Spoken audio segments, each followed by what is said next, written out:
I am sure that there's nobody who hasn't had enough of the phrase we're going to use as a springboard for our discussion for the next couple of weeks.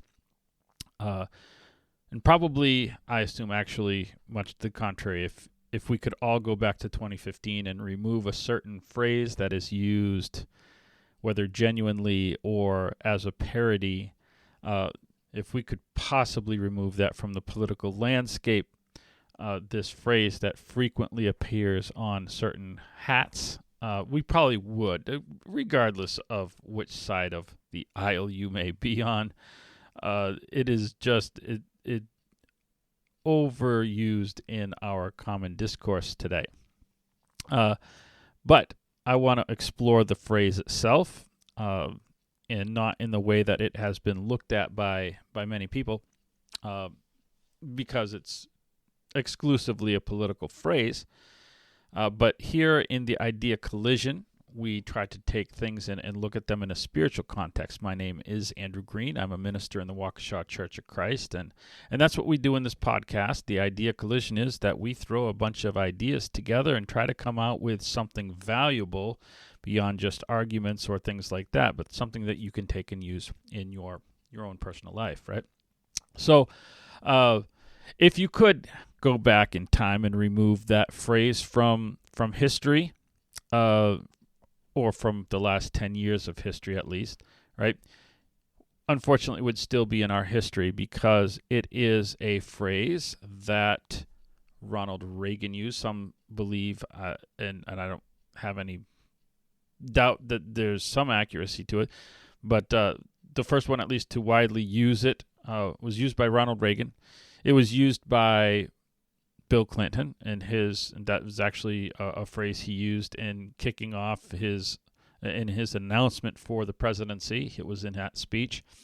Making America great again is an idea that appeals to people across all spectrums. In fact, if we just remove the word America, making any country great is something which appeals to people of all nations. That we kind of have this nationalistic, this culture. It's just who we are as people. We like our country to be great. Any nation should want this idea for themselves, right? There's, you've never seen someone run under the, Margaret Thatcher, or make England a dumpster fire again. Like no one ever runs on that. So we should try to achieve greatness for our country. The question is how we define it, first of all, and second of all, how we get to it. Those are differences. And so, but we should obviously not be offended by the core idea of greatness. There are people that want to at least pretend to be offended by the idea of being great, as though it's unfair or something to that effect. And we're not even going to get into that. Greatness is to be desired. It is a noble concept. It's just how we get there and how we define it that is the important thing. So, what is meant by it? There are those who assert that Donald Trump means a number of things, among them like white supremacy or things like that. And I think they really do a disservice to the topic of conversation. Primarily, those are political people. And I think anyone observing from either side of the spectrum should understand that Donald Trump, regardless of what you think about him, is not a political person. There are people on the right who make him more political than he is, and they're aligned with him, and yet he's not really what they make him out to be. There are people on the left side of the aisle who think he's very political, and both sides are wrong. He's not very political. So it's this is actually kind of observed in the fact that Donald Trump historically does not do good in political debates because he doesn't really vocalize or have a mastery of a political ideology. That's not who he is. He comes from the world of business. So if you think of people from both sides of the aisle historically, and in a political sense. Like Ronald Reagan could vocalize conservatism far greater than his nickname was the Great Communicator. Or on the other side of the spectrum, people like FDR or John F. Kennedy. There's people throughout history who have vocalized their ideals and communicated very effectively. There are people on both sides of the aisle who are not really that political, but just kind of get it done kind of people. And the Democrats have this as well. And this is not to say who's good or who's bad. This is just to say that there are different types of people. For example, Teddy Roosevelt was he was just kind of a go and get it done Democrat, or Andrew Jackson. These just like, let's get it done, and weren't necessarily great communicators of an ideology. So if you look at it from a non-political standpoint, Michael Jordan was asked one time, and then this is not to create an equivalency between Michael Jordan and Donald Trump. That's not what this is. But he was once asked, Michael Jordan was asked about being a coach. Would you like to get into coaching? And he said, absolutely not. He said, I would be a horrible coach because I just do it. I don't think about what I'm doing when I go out there. I don't plan it. I go out there, and whatever I'm doing out there is what I do. It would be very difficult to communicate, and then on top of that, I would get frustrated when people couldn't do it. On the other hand, you have people. So that's a great athlete. You have another great athlete, Larry Bird, who was a very good coach in the NFL, or in the NBA, and got on the cusp of a championship. But he was a good communicator. He was a student of the game. And so, there's different types of people. Donald Trump is not a communicator of an ideology. So I want to skip past some of that stuff. I want to get to what Make America Great means to him, and maybe potentially should mean to us as being Americans, or if you're watching this from a different country, what fill in the blank country should mean to you, because these things are not, these sentiments are not exclusive to one country. Any country can, and any people can feel the desire to have their country be a great country. So we want to look at that and how to get there. What's the right way to get there, and what does the idea behind that mean? Because Donald Trump doesn't really communicate an ideology of what that phrase means to him, we're kind of left to guess a little bit. We can kind of piece it together based on what he does, but largely it's been left to other communicators around him to define on his behalf, or in some cases it has been defined by people who are his political opponents, and they've defined that. And we're going to come to some of those ideas in a different podcast. I don't really want to go quite into those. But what we can look at is that Donald Trump comes from a business background, right? That's his real estate specifically, but he is a negotiator. He comes to politics from that background. As I said, he's just kind of a get-it-done person. That's how he's operated in the private sector up until becoming a political figure. And so his definition largely of American greatness, when he says "Make America Great Again," he's not talking about going back to all of these things that other people claim, either on his side or against him. He's talking about largely financial or economic prosperity. That's his goal. He wants to go back to a time when he saw America being great in the economic arena. And so even if he were to accomplish his individual goals, and we see him implementing a number of things, he is going to largely fall short of his ultimate goal, at least on our current trajectory as a country, and I want to explain why.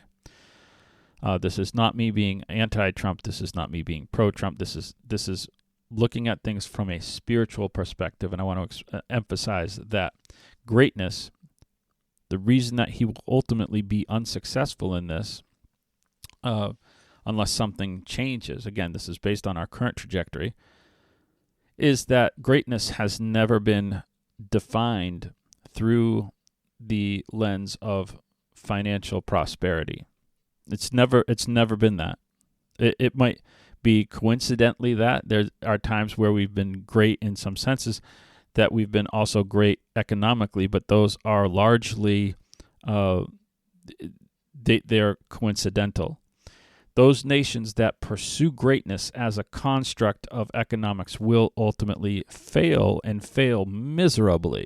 Historically, that's true. Let me give you an example of that. Perhaps the greatest example in modern history.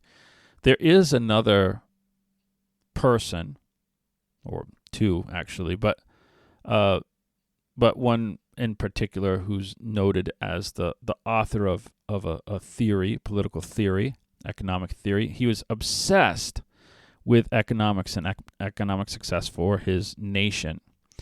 And he pretty much exclusively defined greatness on the basis of economics.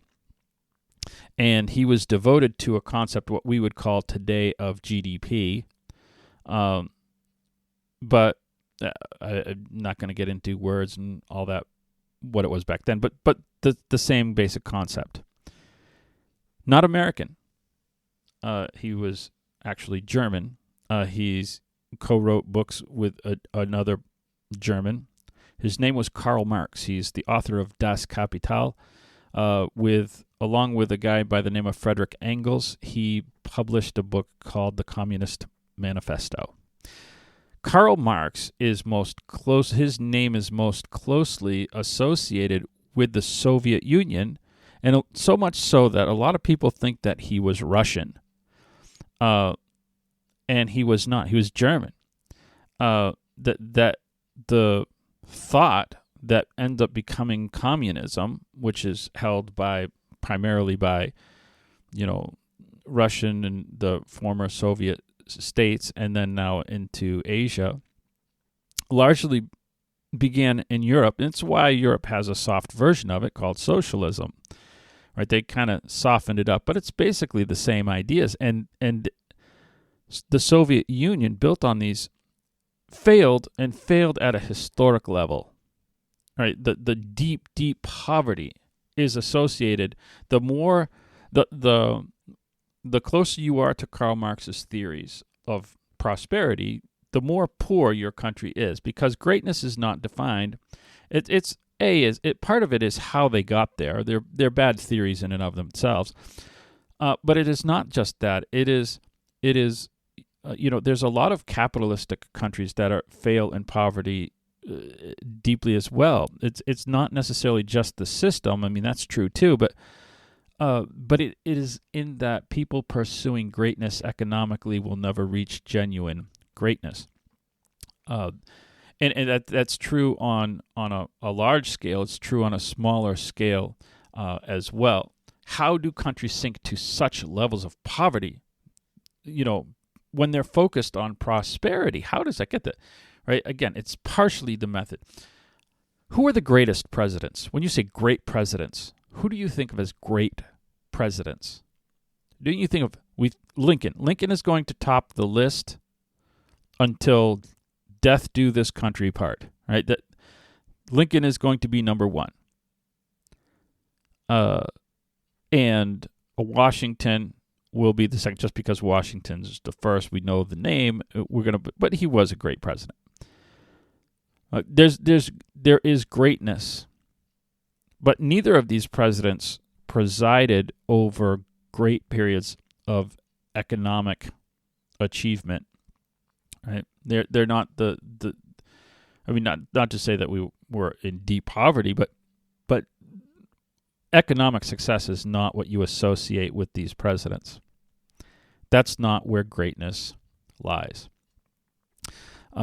throughout history, and if we bring it down to a smaller level, throughout history, wealthy people are not generally to be envied. I'm not saying that we wouldn't like their money, but I'm saying, you know, 1/3, this is just a statistic, 1/3 of large jackpot lottery winners are bankrupt within 3 to 5 years.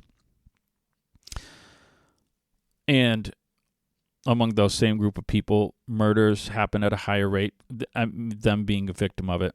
Them committing crime happens at a higher rate than among the general populace. Now, I don't believe that their statistics are as drastic as just generally wealthy people who've always had wealth, but it is, I believe, approximately the same as those who suddenly come into wealth from anything. Like if you were poor and then suddenly get a nice rich contract, say you're drafted into, the NBA or NFL or whatever, those happen at a higher rate than the general populace. If you suddenly get, like a insurance settlement when you were poor, so whatever those things are, windfall income where you didn't have it for whatever reason, those trends are higher because you don't have a background of what promotes greatness. If you looked at any of them, I think if you said, let's subtract the money out of the issue of the question, if you said, if I wasn't going to have their money, would I trade lives, other than the things about the money and the things that the money buys? I don't have the boats. I don't have anything else. Would I trade the lifestyle or the what's left of that life? Would I trade it with Jeff Bezos? No, I wouldn't. Would I trade oh yes, everything that you would trade is connected to them having money, because you would look at the family upheaval. You would look at, if Elon Musk didn't have wealth, I know Elon Musk is the great Satan. If Elon Musk didn't have the wealth, some people, even regardless now because of the political or politicized nature of but some people would still go, yeah, I'd probably still trade with him. But not if you subtract the money or the popularity or the fame, all the things that are connected to his money. Right? His family life is horrific. Yeah, I would not trade with him. So when you throw the money in, I still wouldn't trade with him because there's not greatness, right? There's not personal greatness there. There's success, there's financial success, there's business success, there's a lot of things like that. But on a personal level, the lifestyle that you live, there's a lot of stress, there's fear, there's all sorts of things that he goes through that are largely self-made, right? No one else forced him to have 12 kids with 6 women. Right? Those are personal choices. Right? There's not genuine greatness in his life. So when we look at greatness and making America great again, we look at that phrase, right? It's a noble idea, but what are you doing and how are you doing it? How are we supposed to go about that? And right now, the way we're looking at that phrase in the political spectrum is it's not going to achieve what it sets out to. It's a noble goal, but we're not going about the right way to get it. Now, it's possible that it could be simultaneous, right? It's possible because that's happened in the past, but it's possible for America to be wealthy and great simultaneous, but it will be something that is what we would call correlative, meaning they might have a common factor, but one doesn't cause the other. And right now we're pursuing greatness as a means of, let's chop taxes, let's do this financial policy, let's do this financial policy. And whether we get to financial prosperity or not, we're not going to create a great country. Not under the structure that we have as a country. Proverbs 14:34 tells us why. It's a very simple statement. And this is made by a great wealthy person. This statement is made by a person who was accomplished, achieved, was the wealthiest person at the time in the world. He was the Elon Musk of the day, great accomplishments in politics, in any pursuits that he had, construction, all sorts of things. He says, righteousness, Solomon writes, righteousness exalts a nation, but a sin is a reproach to any people. In other words, your reputation in the world is going to be based upon how you act, not by how wealthy you are. And if you want to be great, you will be a virtuous people. And it might be that as a result of your virtue, God rewards you with financial things. But if you run after the finances and the economics and you are successful, it will still not make you great. And right now, the current moral structure of our country is not one that promotes greatness. This is a family program, so I won't give you details that are really too disgusting. But I want to leave you with something positive. Tip O'Neill was way back, 70s and 80s. He was the Speaker of the House. He was a Democrat, and he had an incredible statement. He's known for one incredible political statement that is very true. It's true, and it has many adaptations. And it was this statement: all politics is local. All politics is local. Now, what he meant by that was, if you focus on winning the local office, make sure your the people that you know are in office, like so the education positions that you vote for, your local judges, your whatever it is, you try to get those on your party. If your party controls those, you will control the nation, ultimately. It was brilliant. And it's true. And it's not just true politically. It is true spiritually. If you begin, right, if you begin in your community, if you begin on a local level, then that greatness will extend on up. If you, for example, pursue excellence in your own life, moral, virtual, without emphasis on the finances. I mean, obviously we want to be financially responsible, but that is a moral thing. But I'm saying, if you lay aside your goal to be rich, and you pursue not economic success, but moral success, you will first of all probably end up being responsible financially, and you will end up with wealth. But that will be correlative because it's connected to morality and responsibility. So this correlative is correlative, not causative. So the causative thing is the morality. So if you pursue excellence in your own life, the first thing it's going to impact is your family. And it will bring happiness to your family. If your family then, with this happiness, pursues excellence, then it's going to start impacting your circle of friends around you. Your friends will start saying, that's attractive. Why are they doing good? So it allows you to share, right? And so it brings peace kind of into this circle of friends, and it's promoting something larger.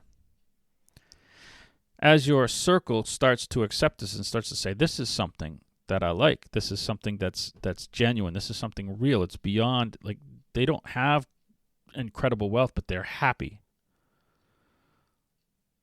Then the individual families start doing this. It creates a community. It creates a brotherhood. It creates a local identity. And as this goes up now, it moves into communities. And those communities become states. Those states become a nation. and it brings greatness to the nation. All politics is local. All, we could say it different, all greatness really is local. And that's how righteousness exalts a nation, according to Solomon. Sin is a reproach to any people. If the individual building blocks, if you, in the privacy of your own home, are unvirtuous, there's likely other people in their own homes being unvirtuous. It creates a building block of a lack of success, a lack of greatness, regardless of what president's economic policies are. And the opposite is true. You can have a president with horrible economics, and we can be in poverty as a country and still be great. And that is going to be foreshadowing for a future podcast. And until then, I'm Andrew Green. This is the Idea Collision. Go out there and be great this week.